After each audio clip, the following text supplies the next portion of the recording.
जैन साथी जय सर। कैसे आप लोग? जकास। जकास, बहुत बढ़िया। चलो, हम लोगों ने ब्रिटिश साम्राज्य के विस्तार के क्रम में बंगाल को मतलब कैसे ईस्ट इंडिया कंपनी ने अपने अधीन कर लिया वो पढ़ लिया।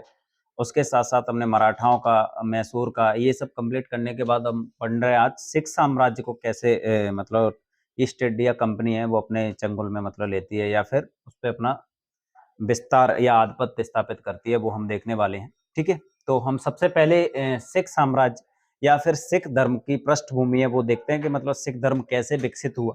हम लोगों ने मतलब पढ़ा हुआ था कि प्रारंभिक जो चरण था इतिहास का, उसमें हमें सनातन धर्म दिखाई देता था या फिर वैदिक धर्म दिखाई देता, हिंदू धर्म दिखाई देता था, जिसे हम ब्राह्मण धर्म भी मतलब कह सकते हैं।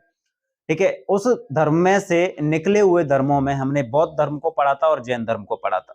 ठीक है, और हिंदू धर्म में से निकला हम अब एक अन्य धर्म जिसे हम तीसरा धर्म या फिर सिख धर्म के नाम से मतलब जान रहे हैं। तो सबसे पहले तो हम इसके जो कुछ फैक्चुअल इंफॉर्मेशन है वो जानते हैं और उसके बाद हम बात करेंगे कि सिख धर्म की क्या मतलब ऐसी वजह थी जिसकी वजह से सिख धर्म की एक तरीके से स्थापना करते हैं गुरु नानक देव। और दूसरी कंडीशन ये कि सिख धर्म की मतलब क्या क्वालिटी है और इसमें क्या मतलब बुराइयां हैं। और आप जानते हो कि दुनिया में ना तो कैसा कोई ऐसा व्यक्ति पैदा हुआ, ना कोई ऐसा विचार पैदा हुआ, ना कोई कभी धर्म पैदा हुआ, ना कोई मजहब, ना कोई मत ऐसा कभी पैदा नहीं हुआ जिसके 100% समर्थक या फिर 100% विरोधी हो। तो अपनी कुछ क्वालिटी होती हैं और कुछ कमियां भी होती हैं। तो चलो देखते हैं।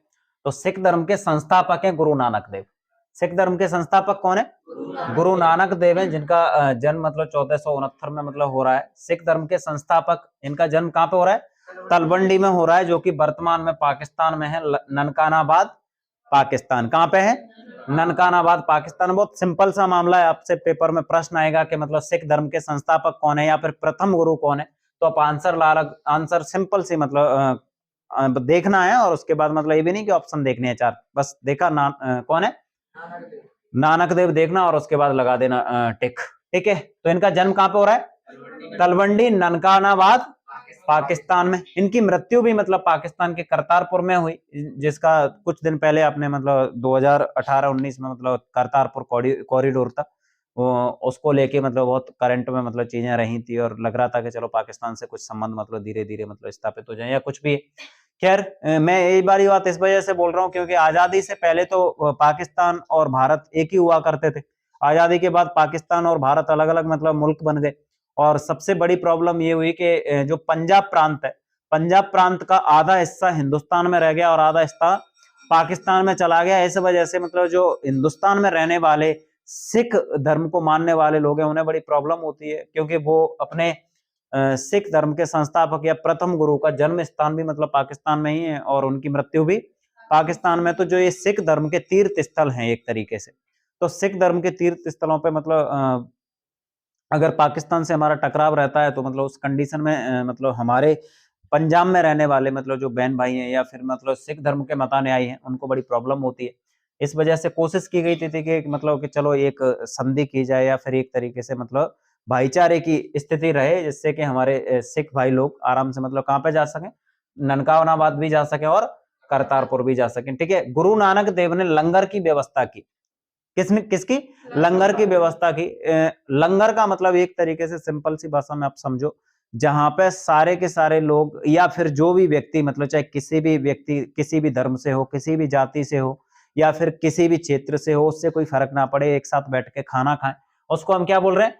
लंगर बोल रहे हैं। और दूसरी बात ये कि एक तरीके से जो व्यक्ति भूखे हैं, जो व्यक्ति एक तरीके से मतलब जिन्हें खाने की व्यवस्था जिनकी ठीक ठाक कंडीशन में नहीं हो पाती है, वो लोग आके आराम से यहाँ पे खाना खा सकें, और जिनके पास है वो लोग मतलब कुछ दान कर दें और सारे के सारे लोग खाना खाएं। इससे अच्छी क्या व्यवस्था हो सकती है?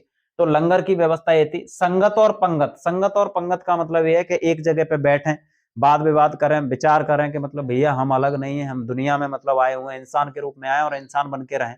तो लंगर की व्यवस्था और संगत पंगत की व्यवस्था है। बाद में जाके आपको सिख और कौर तो मतलब बाद में दिखाई देगा, लेकिन अगर आप इससे संगत पंगत और लंगर से भी अगर मतलब चीजों को जोड़ के देखोगे तो आपको समझ में आएगा हिंदू धर्म में एक मतलब बुराई रही है, उस बुराई को हम बकवास के नाम से या वर्ण व्यवस्था के नाम से मतलब जानते हैं। ठीक है, ये बकवास मतलब मैं ऐसे बोल रहा हूँ, देखो BKVS वैसे है ना, तो ब्राह्मण क्षत्रिय वैश्य शूद्र। तो जो बकवास व्यवस्था है, बकवास व्यवस्था मतलब प्रारंभ में तो ये बकवास नहीं थी, प्रारंभ में तो इतनी अच्छी थी जो वर्ण व्यवस्था थी, क्योंकि जन्म के आधार पर मतलब तय नहीं होती थी चीजें, कर्म के आधार क्या बोलते हैं, कर्म के आधार पर होती थी। ब्राह्मण का बेटा है, अगर वो पढ़ाई लिखाई नहीं करके अगर वो मतलब कोई सेवा कार्य करना चाहता है तो ब्राह्मण को कोई दिक्कत नहीं होती थी। क्षत्रिय का बेटा है, वो मतलब पढ़ाई लिखाई करना चाहता है, अध्ययन अध्यापन में लगा हुआ है, वो ब्राह्मण बन जाएगा, कोई दिक्कत नहीं है। मतलब एक ही घर में ब्राह्मण क्षत्रिय वैश्य शूद्र आसानी से रहते थे। लेकिन बाद में ये चीजें मतलब ऐसी कठोर हो गई कि जन्म के आधार पर हो गई, और बाद में जाके तो ऐसी कंडीशन हो गई कि मतलब छुआछूत पैदा हो गई। ब्राह्मण मतलब क्षत्रिय और ब्राह्मण वो अपने आप को मतलब ऐसा वाला मामला कि हम जिस परिवार में पैदा हुए हैं तो पैदा होने मात्र से हम बड़े हो गए, और जो शूद्र हैं उनको एक तरीके से ऐसी कंडीशन कि आप शूद्र के घर में पैदा हुए, इस वजह से आप पढ़ाई लिखाई नहीं कर सकते, आप सेना में नहीं जा सकते, आप ये नहीं कर सकते, मतलब रेस्ट्रिक्शंस लगा दिए गए उनके ऊपर। और यही वजह थी कि मतलब शूद्र बाद में जाके, या दलित जिस समुदाय को हम मतलब बोल रहे हैं, वो समुदाय आपने देखा था कि वो चाहे बौद्ध धर्म में मतलब बहुत ज्यादा चले गए, या फिर कुछ लोग हैं जो मतलब इस्लाम में ज्यादा चले गए, या फिर ईसाई मतलब बहुत सारे लोग बन गए। और आगे चल के हम किसकी बात कर रहे हैं, सिख धर्म की, तो सिख धर्म में भी मतलब बहुत सारे लोग हैं जो सिख धर्म में चले गए। तो ये चीज आप लोगों को दिखाई देगी कि अगर ये असमानता नहीं होती ब्राह्मण धर्म में, तो ना तो कभी बौद्ध धर्म की उत्पत्ति होती, ना जैन धर्म की होती। तो हिंदू धर्म के जो आडंबर हैं या फिर जो असमानता है, इसकी वजह से इन धर्मों की मतलब उत्पत्ति हुई। तो हमने अभी मतलब इसको देखा कि सिख धर्म में हमने सबसे पहले किसको देखा, गुरु नानक देव को देखा। गुरु नानक देव सिख धर्म के संस्थापक हैं। इनका जन्म कहां पे हो रहा है, तलवंडी में हो रहा है, ननकानाबाद पाकिस्तान में। इनकी मृत्यु करतारपुर में हो रही है। ठीक है, ये भी कहां पे वर्तमान में, पाकिस्तान में ही है। इन्होंने व्यवस्था की लंगर की और संगत पंगत की, दोनों याद रखना। लंगर मतलब समझना साथ में खाना खाना, और संगत पंगत मतलब साथ में बैठना है, और उसके बाद वाद विवाद करना है, और चीजों पे मतलब विचार विमर्श करना है, ये संगत पंगत। ठीक है, अगले जो गुरु हैं वो कौन है, गुरु अंगद हैं, जो कि किसके शिष्य हैं, गुरु नानक देव के शिष्य हैं। अंगद के बचपन का नाम क्या था, लहना था। अंगद के बचपन का नाम क्या, लहना था। और इन्होंने गुरमुखी लिपि का आविष्कार किया था। जरूर याद रखना भाई, बहुत इंपॉर्टेंट पॉइंट है। गुरमुखी लिपि का आविष्कार किसने किया था, लहना या फिर गुरु अंगद ने, जो कि दूसरे नंबर के गुरु हैं। इनमें नंबर भी जरूर याद रख लेना भाई, इनमें ये कंडीशन नहीं कि सिर्फ गुरु गुरु याद रह जाए। पहले नंबर के कौन है, गुरु नानक देव, दूसरे नंबर के कौन है, गुरु अंगद। तो गुरु अंगद के बचपन का नाम क्या था, लहना था। और इन्होंने कौन सी लिपि का आविष्कार किया, गुरमुखी लिपि का आविष्कार किया। गुरमुखी लिपि पे मतलब आगे चल के अमरदास ने भी काम किया, और इसको स्थायी मतलब बना दिया एक तरीके से। ठीक है, अमरदास है ना, अमरदास, तो अमरदास की पुत्री है भानी बेबी। कौन, भानी बेबी। ये भानी बेबी मतलब बीवी किसकी है, मतलब पत्नी किसकी है, रामदास की। ये भानी बेबी और अमरदास किसके पास गए थे, भानी बेबी और अमरदास किसके पास गए थे, अकबर के पास गए थे। अकबर के पास गए थे, तो भानी बेबी को अकबर ने कितने बीघा जमीन, 500 बीघा जमीन मतलब दान दी। आगे चल के गुरु रामदास, कौन, गुरु रामदास है ना, गुरु रामदास जो कि भानी बीवी के पति हैं, इन्होंने उस 500 बीघा जमीन पे अमृतसर नगर बसाया। इस अमृतसर नगर का प्रारंभ में उन्होंने क्या नाम रखा था, रामदासपुर। अपने नाम पे ही उस नगर का नाम रखा है इन्होंने। और रामदासपुर है ना अमृतसर नगर, जिसे हम आज मतलब बोल रहे हैं। ठीक है, गुरु का जो पद है, पहले तो आपने देखा यहाँ पे सिस्टम कैसे चल रहा था, गुरु नानक देव के शिष्य अंगद हैं, इनके शिष्य, ऐसे करके मतलब सिस्टम क्या चल रहा था, ये मतलब गुरु शिष्य परंपरा के आधार पर मतलब, या फिर शिक्षा के आधार पर चीजें चल रही थी कि गुरु का जो शिष्य होगा अच्छे लेवल वाला, उसी को मतलब आगे किसका दर्जा मिलेगा, गुरु का दर्जा मिलेगा। लेकिन रामदास है ना, इन्होंने मतलब इस पद को कैसा बना दिया, वंशानुगत बना दिया। मतलब सबसे बड़ी प्रॉब्लम यार, हर चीज हर जगह पे आपने देखी होगी कि आगे चल के चीजें कैसी हो जाती हैं, वंशानुगत हो जाती है। राजनीति में आप देखते ही हो, मतलब कि इसका बेटा पहले ये मुख्यमंत्री थे, फिर उनका बेटा मुख्यमंत्री बन गया, फिर उनका बेटा मुख्यमंत्री बन जाएगा। राजनीति में उनका बेटा प्रधानमंत्री, पहले प्रधानमंत्री बाप था, फिर मतलब जाके बेटी बन जाती है, फिर मतलब बेटा बन जाता है, फिर ऐसे करके चीजें मतलब वंशानुगत मतलब चलने लग जाती है। इससे ये होता है कि बाहर से जो व्यक्ति है, या एक तरीके से मैं ये नहीं बोल रहा है अगर वो डिजर्व करता है तो होना चाहिए, ये किसने बोला है, ऐसा थोड़ी है कि मतलब मान के चलो कि गुरु का बेटा है और गुरु का बेटा होने की वजह से हम बोलेंगे कि नहीं ये गुरु नहीं बनना चाहिए। अगर डिजर्व करता है तो बनना चाहिए, अगर डिजर्व नहीं करता है तो फिर बनाना नहीं चाहिए। आपने राजा भरत का नाम सुना होगा, सुना है कि नहीं सुना? राजा भरत के 9 पुत्र थे और 9 पुत्रों में से मतलब उसने, मैं शॉर्ट में मतलब बता देता हूं, हम बोलते हैं ना भारत देश या भारतवर्ष, उन्हीं के नाम पे मतलब भारत का नाम भारत पड़ा या जो भारतवर्ष बोला जाता था। राजा भरत मतलब एक श्रेष्ठ कुल में मतलब पैदा हुए व्यक्ति थे। आर्य पुत्र हम मतलब ऐसे मतलब बोल सकते हैं, या फिर आर्य तो सारे के सारे ही थे, ठीक है। तो भरत ने अपने 9 पुत्रों में से किसी भी पुत्र को राजा नहीं बनाया, बल्कि एक अन्य बच्चे को मतलब राजा घोषित कर दिया था, युवराज घोषित कर दिया था। उस कंडीशन में लोगों ने उनसे मतलब सवाल किया कि आपके 9 पुत्र हैं, 9 पुत्र में से कोई भी मतलब आप घोषित कर सकते हो, किसी भी बच्चे को आप राजा बना सकते हो, लेकिन आप किसी भी बच्चे को राजा नहीं बना रहे हो। भरत ने बोला था कि मेरे 9 बच्चे हैं, ये 9 पुत्रों में से पुत्र कहलाने के लिए या पुत्र बनने के योग्य सारे के सारे हैं, या मतलब पुत्र धर्म ये लोग मतलब सारे के सारे निभा सकते हैं, लेकिन राज धर्म अलग चीज है। इन 9 में से एक भी मतलब पुत्र राजा बनने के योग्य नहीं है, और उसने मतलब अन्य किसी बच्चे को मतलब राजा बनाया।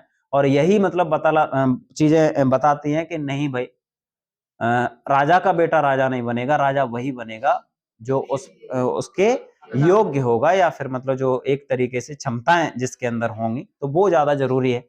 तो रामदास है ना, रामदास ने मतलब इस पद को क्या कर दिया, वंशानुगत कर दिया। और इनका पुत्र है कौन, अर्जुन देव। अर्जुन देव मतलब अगले गुरु बन जाते हैं, 5वें गुरु हैं, बहुत प्रमुख हैं, ठीक है। तो अर्जुन देव है ना, अर्जुन देव ने स्वयं को मतलब क्या कहा, सच्चा बादशाह का। तो प्रश्न आता है सच्चे बादशाह उपनाम से किस गुरु को जाना जाता है, तो गुरु अर्जुन देव को सच्चा बादशाह कहा जाता है, ठीक है। इन्होंने जो रामदासपुर, जो उनके पिताजी ने मतलब नगर बसाया, उस रामदासपुर में स्वर्ण मंदिर का निर्माण करवाया। किसका, गोल्डन टेम्पल का निर्माण करवाया। इसको हम किस नाम से जानते हैं, हरमिंदर साहिब के नाम से जानते हैं। किसको, किसको, स्वर्ण मंदिर को, किसको, स्वर्ण मंदिर को। और आदि ग्रंथ की रचना भी मतलब किसके समय पे हुई, गुरु अर्जुन देव के समय पे हुई। किसके, आदि ग्रंथ की रचना। और आगे चल के मतलब मामला ऐसा बना कि गुरु अर्जुन देव ने जहांगीर के पुत्र खुसरो की मतलब एक तरीके से हेल्प की थी, या ये बोलो सीधा सीधा सा, आपने देखा था कि जहांगीर ने अपने पिता के खिलाफ विद्रोह किया था, हाँ या ना। अपने पिता के खिलाफ वो विद्रोह इस वजह से कर रहा था क्योंकि मतलब अकबर है 1556 में मतलब राजा बनता है, और उसके बाद मतलब राजगद्दी को छोड़ने का ही नाम नहीं ले रहा है। बेटा बहुत बड़ा हो गया, वो बोल रहा है कि मतलब पहले ऐसा ना हो जाए कि इनके मरने से पहले मैं ही मर जाऊं बिना राजा बने। तो जहांगीर ने मतलब अपने पिता के खिलाफ क्या किया था, विद्रोह किया था। और उस विद्रोह को शरण मतलब देखा था आप लोगों ने, मतलब वीर सिंह बुंदेला दे रहे थे जो ओरछा में है। तो एक तरीके से फिर कहीं जाके 1605 में मतलब किसकी मृत्यु हो जाती है, अकबर की मृत्यु हो जाती है। और मतलब फिर शासक कौन बन जाते हैं, जहांगीर। जहांगीर शासक बनते ही हैं कि कुछ दिन बाद ही इनका पुत्र मतलब जहांगीर के खिलाफ आंदोलन विद्रोह कर देता है। और जहांगीर बोलता है कि यार बड़ी मुश्किल से तो अभी राजा बनाऊं, और तब तक मतलब तू राजा बनने के लिए तैयार होगा। वो बोलता है कि मैं क्या करूं, तुम्हारा बीच में गैप हो जाता, मतलब दादा के बाद डायरेक्ट में ही बन जाता। नहीं आया समझ में? तो खुसरो की मतलब हेल्प कौन कर रहे थे, अर्जुन देव कर रहे थे, या वो मतलब उनके पास चले गए होंगे तो उन्होंने आशीर्वाद दे दिया होगा कि ठीक है भाई कर, तू कोई दिक्कत नहीं है।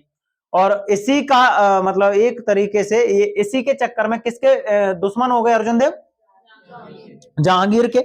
और जहांगीर ने मतलब अर्जुन देव को फांसी सिर्फ और सिर्फ इस वजह से दे दी कि मतलब जब मैं अर्जुन देव को फांसी दूंगा तो मेरे बेटे में डर बैठ जाएगा कि देखो मतलब जो मेरी हेल्प करेगा उसको पिताजी क्या कर देंगे, फांसी दे देंगे। और गुरु अर्जुन देव को फांसी किसने दे दी, जहांगीर के द्वारा गुरु अर्जुन देव को फांसी दी गई। तो मतलब समझ में आ गया आप लोगों को कि जहांगीर द्वारा किसको फांसी दी गई थी, गुरु अर्जुन देव को दी गई थी।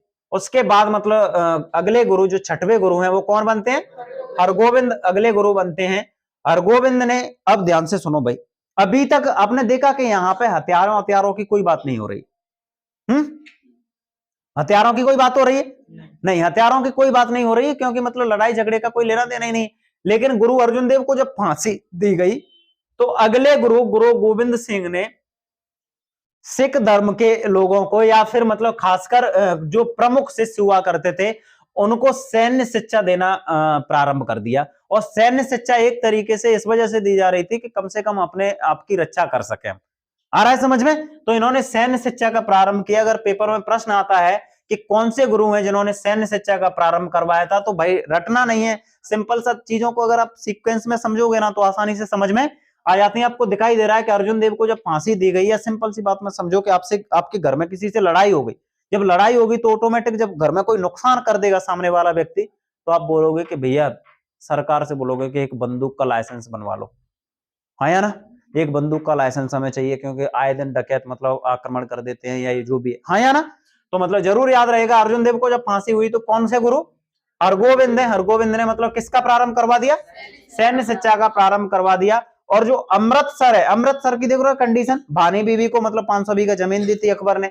अमृतसर नगर या रामदासपुर है वो रामदास ने बनाया, और अमृतसर में स्वर्ण मंदिर का निर्माण अर्जुन देव ने करवाया। और इस अमृतसर की किलेबंदी या अमृतसर को चारों साइड से बाउंड्री में मतलब घेर दिया, वो किसने घेर दिया, हरगोविंद ने। एक तरीके से मतलब इसकी रक्षा के लिए ये सुरक्षित रहे क्या अमृतसर शहर, ये इस वजह से इन्होंने क्या करवा दी, इस शहर की किलेबंदी करवा दी। याद रखो यहाँ पे अकाल तख्त, किसका, अकाल तख्त का निर्माण भी किसने करवाया, अकाल तख्त की स्थापना हरगोविंद ने करवाई। अकाल तख्त मतलब एक तरीके से ईश्वर का सिंहासन, किसका सिंहासन, ईश्वर का सिंहासन। और ये ईश्वर इनके लिए क्या हुआ करता मामला, गुरु, क्या गुरु। तो ये कहां पे हुई अकाल तख्त की स्थापना, अमृतसर में। कहां पे, अमृतसर में। यहां से यहां तक तुम्हें समझने में कोई दिक्कत तो नहीं है, मुझे पता है स्पीड बहुत ज्यादा है और स्पीड तो वो रहती है यार मेरी, मतलब थोड़ा सा मैनेज कर लिया करो, थोड़ा स्पीड बढ़ा के मत देखना, नहीं तो फिर पता ही नहीं चलेगा चल क्या रहा है। चलो थोड़ा वापस चलते हैं। गुरु नानक देव, गुरु नानक देव सिख धर्म के संस्थापक। अगर हम इनके काम देखें तो लंगर संगत पंगत, ठीक है। जन्म देखें तलवंडी ननकानाबाद पाकिस्तान, मृत्यु देखें करतारपुर पाकिस्तान, कोई दिक्कत, चलो ठीक है। गुरु अंगद, गुरु अंगद के बचपन का नाम लेहना, गुरुमुखी लिपि का आविष्कार। उसके बाद राम अमरदास, अमरदास की पुत्री बानी बीवी। अकबर से कितने बीघा जमीन, 500 बीघा जमीन दान में मतलब ली। बानी बीवी की शादी रामदास से, रामदास ने इस जमीन पे क्या बना दिया, रामदासपुर। इसे वर्तमान में किस नाम से जाना जाता है, अमृतसर।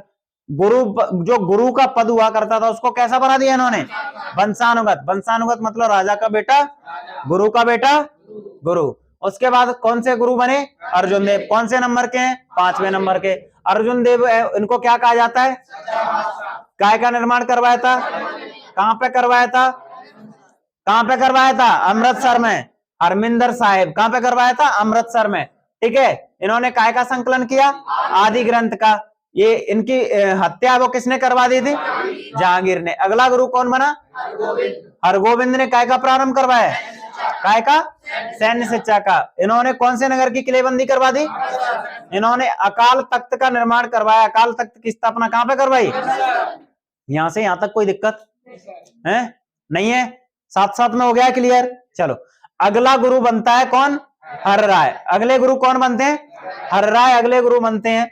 ये दारा सिको यहाँ पे लिखा है कि हर राय ने दारा सिको को आशीर्वाद दिया। अपने साझा के 4 बेटों का नाम सुना होगा, उनमें से सबसे बड़ा बेटा कौन है, दारा सिको। कौन है, दारा सिको। तो दारा सिको राजा बनना चाहता था और वो मतलब हेल्प लेना चाह रहे थे किसकी, हर राय की। किसकी हेल्प लेने चाह रहे थे, हर राय की हेल्प लेना चाह रहे थे। और राय ने इनको क्या दे दिया, आशीर्वाद दे दिया। लेकिन दारा सिको का दुश्मन कौन है, औरंगजेब, इसका भाई। कौन, औरंगजेब। और हर राय के 2 बेटे हैं, एक बेटे का नाम है राम और दूसरे का नाम है कृष्ण वैसे ही बोल रहा हूं, नाम क्या है, राम राय और हरकिशन, ठीक है। तो इनमें से जो बड़ा बेटा है ना राम राय मतलब औरंगजेब से जाके मिल जाता है। दारा सिको का दुश्मन कौन है, औरंगजेब। दारा सिको किसके संरक्षण में, हर राय के में। और राम राय किसके पास चला जाता है, औरंगजेब के पास। बड़ा बेटा होने के नाते मतलब अगला गुरु कौन बनता, राम राय। लेकिन हर राय किससे नाराज हो गए, राम राय से। और राम राय से बोला कि तुझे गुरु नहीं बनाएंगे। गुरु किसको बनाएंगे, हरकिशन को गुरु बनाएंगे। और हर राय ने किसको गुरु बना दिया, हरकिशन को। लेकिन हरकिशन ज्यादा चले नहीं, हरकिशन की मतलब मृत्यु कैसे हो गई, चेचक से। उस समय पे चेचक भयानक बीमारी हुआ करती थी, चेचक से गांव के गांव खत्म हो जाते थे, महामारी हुआ करती थी। अगर चिकन पॉक्स आया था तो मतलब समझ लो कि मामला गड़बड़ हो गया है, कोरोना जैसा मामला होता था। समझ में आ गया ना, जैसे ही मतलब कंडीशन होती थी, पूरा का पूरा मतलब गांव के गांव खत्म हो जाते थे, शहर के शहर खत्म हो जाते थे। तो चेचक से मृत्यु किसकी हो गई? हरकिशन की। हरकिशन के बाद कौन बना? कौन से नंबर के गुरु हैं ये? कौन से नंबर के? 9वें नंबर के गुरु हैं तेग बहादुर। तेग बहादुर मतलब किसके पुत्र हैं? हरगोविंद के। किसके? हरगोविंद के। लेकिन हरगोविंद के बाद कौन कौन बन गए थे? हरराय और हरकिशन। इनकी मृत्यु हो गई। इनकी मृत्यु के बाद मतलब एक तरीके से गुरु बनने के लिए मतलब टकराव पैदा हो गया। समझ में आ रहा है कि अब गुरु कौन बनेगा? तो हरगोविंद के पुत्र तेग बहादुर, ध्यान से देखो, हरगोविंद के पुत्र तेग बहादुर, वो मतलब जीत जाते हैं उस युद्ध में, या एक तरीके से उत्तराधिकार की मतलब लड़ाई में, मतलब जंग में कौन जीत जाते हैं? तेग बहादुर। और तेग बहादुर कौन बन जाते हैं? 9वें गुरु बन जाते हैं। इनकी हत्या किसने करवा दी? किसने करवा दी? औरंगजेब ने इनकी हत्या करवा दी। और पानी लेके आओ, पहले ही लाके रख दिया कर। एक बार यहां से यहां तक रिवीजन करो, तब तक जल्दी से एक बार देख लो उसको।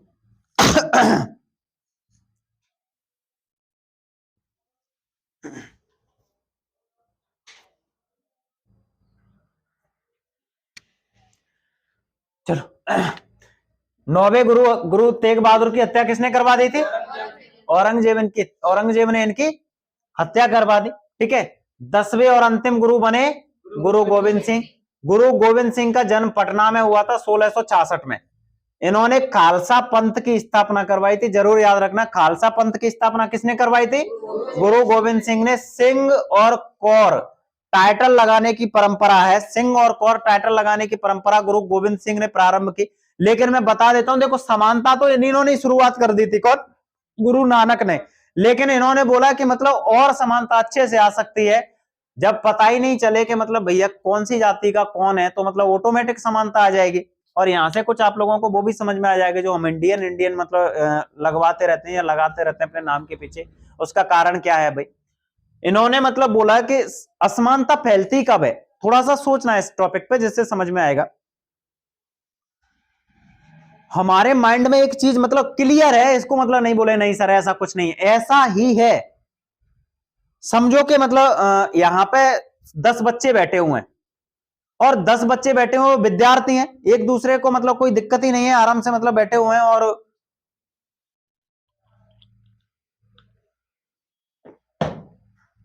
ये अलग अलग जातियों से, अलग अलग क्षेत्र से, अलग अलग गोत्र से, और अलग अलग लिंग वाले भी मतलब बच्चे हैं यहाँ पे। मतलब कोई मतलब महिला है, कोई पुरुष है, या मतलब समझ गए, कोई मेल फीमेल, मतलब ऐसा वाला मामला है। ठीक है, लड़की लड़का। लेकिन उनमें कोई भेदभाव नहीं है। उनको यह पता हुआ है कि हमारी सिर्फ और सिर्फ मतलब एक ही पहचान है कि हम विद्यार्थी हैं और विद्या का अर्जन करने हैं, बात खत्म होती है। या शिक्षक का मामला है, तो शिक्षक की भी यही कंडीशन है कि मतलब क्षेत्र, गोत्र, जाति, धर्म, इन सब चीजों से परे एक शिक्षक है, और शिक्षक का कार्य क्या है? शिक्षा देना। तो वो अपनी मतलब शिक्षा देते हैं, बात खत्म हुई। लेकिन आप सोच के देखो, वो वहां पे बैठे हुए 10 विद्यार्थी हैं, पहले के मतलब समझो कि वो किसी जाति विशेष से हैं, और एक व्यक्ति आता है और उस व्यक्ति ने आके मतलब बोला कि मतलब वो व्यक्ति आके बैठ जाता है। तो उसको पूछा कि भैया आपका नाम क्या है? तो उसने मतलब नाम बताया कि मेरा नाम ये है। तो फिर उसको पूछा जाता है कि आपका पूरा नाम क्या है? तो उसने बोला कि पूरा नाम क्या है यार, पूरा ही तो है नाम तो बोला नहीं नहीं पूरा नाम बताओ। तो बोला कि अच्छा अच्छा सरनेम पूछना है। तो उसने बोला कि हाँ सरनेम बता दो। तो सरनेम उसने मतलब जैसे ही बताया, समझो कि मतलब उसने बोला कि मैं जाट हूं। क्या? जाट। तो ऑटोमेटिक वहां बैठे हुए लोगों के माइंड में कुछ अलग मतलब माइंड में कुछ बन जाएगा। फिर दूसरा व्यक्ति आया, दूसरे व्यक्ति से भी ऐसे ही करके पूछा, तो उसने मतलब बोला कि मैं जाति से भैया जाटव हूं। तो ये 10 बैठे लोगों के माइंड में मतलब ऑटोमेटिक कुछ अलग मतलब तार फ्रेम, मतलब ऑटोमेटिक पिक्चर ऑटोमेटिक फ्रेम हो जाती है। अच्छा ऐसा ऐसा मतलब मामला है। तीसरा आया, तीसरे ने बोला कि मैं ब्राह्मण हूं। तो फिर कुछ अलग मतलब माइंड में चल गया। अगर किसी के टाइटल देखने की वजह से तुम अगर किसी के साथ छुआछूत कर रहे हो, किसी को मतलब इंटेलिजेंट समझ रहे हो, किसी को ताकतवर समझ रहे हो, अरे भैया गुर्जर है तो मतलब ऐसा होगा, यादव है तो ऐसा होगा, अच्छा तू जाटव है तो तू ऐसा होगा, तू साक्य है तू ऐसा होगा, तू पंडित। अरे मेरे भाई, उसमें एक चीज नहीं दिखाई दे रही आपको कि वो इंसान है। और ये सारी की सारी विडंबना मतलब पैदा हुई क्यों? क्योंकि उसकी जाति के मतलब सिर्फ जाति का नाम सुन के, या जाति का नाम मात्र सुन के आपके माइंड में ऑटोमेटिक पता नहीं कौन कौन सी मतलब जो रूढ़ियां बचपन से जो सीखते आ रहे हैं, जिस समाज में आप रह रहे हो, वो सारी की सारा मतलब तुम्हारा ऑटोमेटिक मतलब क्या है, बफारा मारता है अंदर से, और वो बोलता है कि नहीं ये ऐसा होगा, ये ऐसी होगी, ये ऐसा होगा। ऑटोमेटिक मतलब चीजें क्रिएट हो गई। गुरु गोविंद सिंह ने बोला कि मतलब जो फीमेल हैं, फीमेल अपने नाम के पीछे कौर लगाएंगे, हरसिमरत कौर। लेकिन उन्होंने तो देख ला, हरसिमरत कौर बादल। अरे हरसिमरत कौर ठीक था, समझ में आ रहा है? तो मतलब अपने नाम के पीछे सिर्फ कौर ही लगा हुआ है। लेडीज चाहे कोई भी आए, फीमेल चाहे कोई भी आए, जब नाम के पीछे सिर्फ कौर ही लगा होगा तो कोई दिक्कत नहीं होगी। और पुरुष चाहे कोई भी हो, मतलब मामला होना चाहिए मेल, उसके नाम के पीछे क्या लगा रहेगा, सिंह लगा रहेगा, तो मतलब कोई दिक्कत ही नहीं है भाई। मतलब अपने नाम के पीछे सिंह लगाओ, और आपके इसने मतलब जो महिला है उसने अपने नाम के पीछे क्या लगा रखा है, कौर। तो गाना सिंह और कौर सुना है, मतलब सिंह इज ब्लिंग, ठीक है, मूवी है एक, मतलब अक्षय कुमार की मूवी है ना, जो भी है गाना ना तुम्हें बताओ। तो सिंह और कौर लगाने का मतलब समझ में आ गया, जिससे कि असमानता ना हो, ठीक है। लेकिन वही है, हमें तो मतलब आदत है यार, विरासत में मिली हुई। क्या लग रहा है सिख धर्म में असमानता नहीं है? अरे बहुत है भाई, एक लेवल पे जाके ये जाट सिख, ये सिख, ये वो सिख, ये ऐसा सिख, वैसा सिख, ठीक है। गुरु गोविंद सिंह ने 5 ककार, 5 ककार मतलब 5 ककार क्या है? उन्होंने बोला कि जो सिख धर्म को मानने वाला व्यक्ति है उसको ये 5 क धारण करने होंगे। तो ये 5 कौन से क है? एक केस, एक कंगा, कच्चा, कड़ा और कृपाण। केस, कंगा, कच्चा, कड़ा और कृपाण, ये 5 मतलब जो चीजें हैं वो मतलब एक सच्चे सिख को धारण करनी होंगी। ये किसने बोला? गुरु गोविंद सिंह ने मतलब बोला। तो ये 5 ककार हैं, ये इन्होंने मतलब दिया। नांदेड़ में इनकी हत्या एक पठान द्वारा कर दी जाती है, और उसके बाद गुरुओं की जो परंपरा है, या फिर जो गुरु, अगला गुरु कोई और नहीं होगा। तो सिख धर्म के टोटल कितने गुरु हुए? 10 गुरु हुए। सबसे पहले कौन है? उसके बाद अंगद, उसके बाद उसके बाद उसके बाद उसके बाद उसके बाद उसके बाद देन उसके बाद, ठीक है। तो अंतिम गुरु कौन थे? 5वें गुरु कौन थे? 9वें गुरु कौन थे? पहले गुरु कौन थे? बानी बीवी किसकी पुत्री थी? किसकी पुत्री थी? किसकी बीवी थी? अकबर ने कितने बीघा जमीन दी थी? अमृतसर नगर की स्थापना किसने करवाई? किसने करवाई? किसने करवाई? अकाल तख्त की स्थापना किसने? किसने? गोल्डन टेम्पल की स्थापना? 5 ककार कौन कौन से हैं? किसने चलाए 5 ककार? सिंह कौर की परंपरा किसने? लंगर की परंपरा, संगत पंगत की परंपरा किसने? जहांगीर ने कौन से गुरु को फांसी दी थी? औरंगजेब ने किसको दी थी? हैं? हरकिशन किसके पुत्र थे? हैं? किसके? हर्राय के। चलो ठीक है, मतलब ये है, एक बार अगर ठीक से देख लोगे तो ये चीजें याद आपको हो जाएंगी। अगले मतलब जो व्यक्ति हैं, गुरु गोविंद सिंह के बाद जो सिख धर्म के या सिख परंपरा को मतलब संभालने वाले जो व्यक्ति है, उनका नाम क्या है? बंदा बहादुर। इनका असली नाम था लक्ष्मण देव। असली नाम क्या था इनका? लक्ष्मण देव। लेकिन ये मतलब किसके बंदे थे? गुरु के बंदे थे। किसके? गुरु के बहादुर बंदे थे। ये गुरु का बहादुर बंदा, इस वजह से इसको क्या नाम दिया गया? बंदा बहादुर। इनको मतलब जो गुरु गोविंद सिंह है वो गुरु बख्श सिंह के नाम से मतलब बुलाते थे। किस नाम से? गुरु बख्श सिंह के नाम से मतलब बुलाते थे। इनका जन्म हुआ था जम्मू कश्मीर में। कहां पे? जम्मू कश्मीर में मतलब इनका जन्म हुआ था। लेकिन 1716 में इनकी हत्या किसने करवा दी? फर्रुखसियर ने। फर्रुखसियर एक मुगल बादशाह है। तो फर्रुखसियर के समय पे किसकी हत्या हो जाती है? बंदा बहादुर की हत्या हो जाती है। और उसके बाद मतलब सिख साम्राज्य मतलब एकदम से मतलब ढीला सा पड़ जाता है, और बाद में जाके सिख साम्राज्य फिर से मतलब उभरता है। और सिख साम्राज्य कितने मतलब भागों में बट जाता है? 12 मिसल में। कितने मिसल में? 12 मिसल में। इनसे सबसे शक्तिशाली मिसल प्रारंभ में भंगी मिसल हुआ करती थी, और बाद में जाके सुकर चकिया मिसल है वो सबसे शक्तिशाली हो जाती है। सुकर चकिया मिसल के जो संस्थापक थे उनका नाम था महासिंह। क्या नाम था? महासिंह सुकर चकिया मिसल के मतलब हेड हुआ करते थे, या फिर संस्थापक हुआ करते थे। लेकिन सुकरचकिया मिसल के सबसे शक्तिशाली शासक कौन हुए? महाराजा रणजीत सिंह। और इस सुकरचकिया मिसल के अंतिम जो शासक हैं या फिर सिख साम्राज्य के अंतिम जो शासक हैं वो दिलीप सिंह मतलब होते हैं।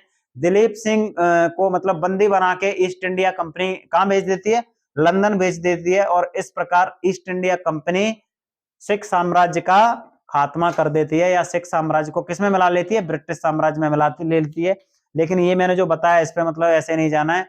अब तुम्हें क्या करना पड़ेगा? अगली क्लास का इंतजार करना पड़ेगा जिसमें यहां से शुरू किया जाएगा कि 12 मिसल थी, 12 मिसल का सिस्टम कैसे था और फिर कैसे कैसे मतलब क्या बोलते हैं ईस्ट इंडिया कंपनी ने इस साम्राज्य को अपने चुंगल में फंसा लिया।